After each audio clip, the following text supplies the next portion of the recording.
Heddiw, dwi'n mynd i siarad am Guto, Nyth, Brân. Pwy? Guto?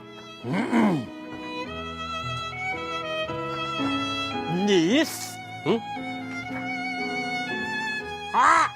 Brân! Dyna enw od.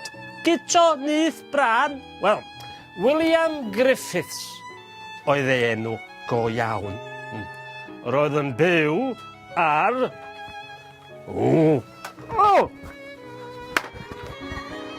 fferm. Fferm. Nyth Brân ger pentre Llwyn Celyn, Porth y Rhondda. Welen sefyll ffwng amor troedd gwrthrych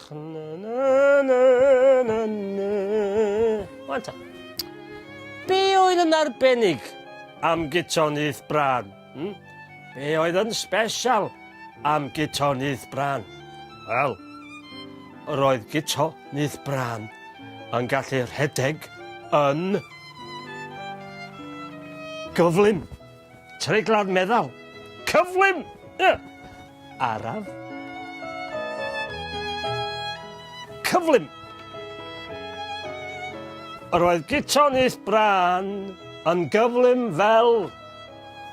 iar. Na, yn fwy cyflym na iar. Roedd Guto, Nyth, Brân yn gyflym fel ci. Na, yn fwy cyflym na ci. Roedd Guto, Nyth, Brân yn gyflym fel ysgwarnog. Her. Yna ma, Roedd yn gyflym fel sgwarnog. Roedd yn gallu dal llwynog. Roedd Guto yn gallu dal aderyn. Roedd Guto, Nyth, Brân yn gallu rhedeg o Nyth, Brân i Bontypridd 7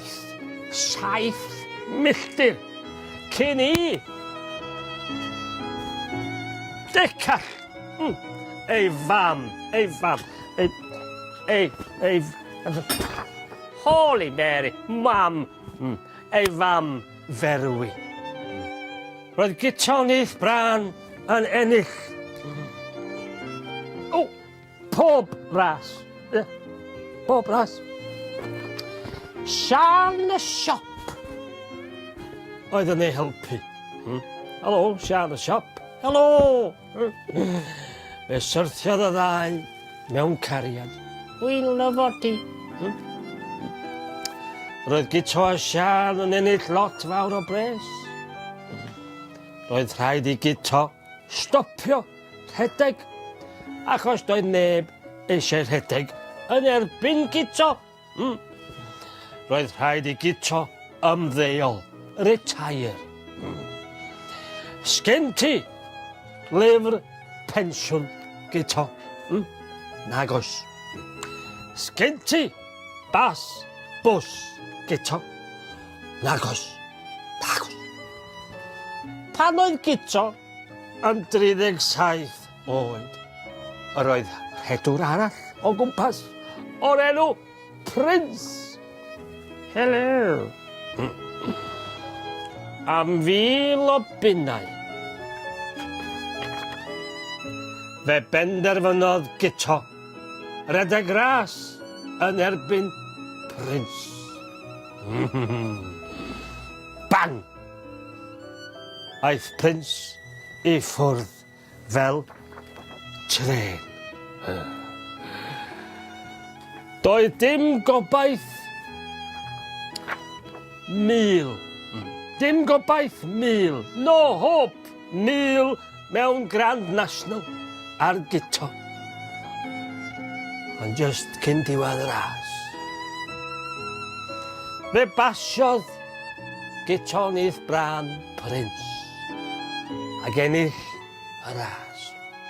Hwre! Meddai pawb. O na! Meddai rhywun arall. Roedd ffrind Guto wedi rhoi slap.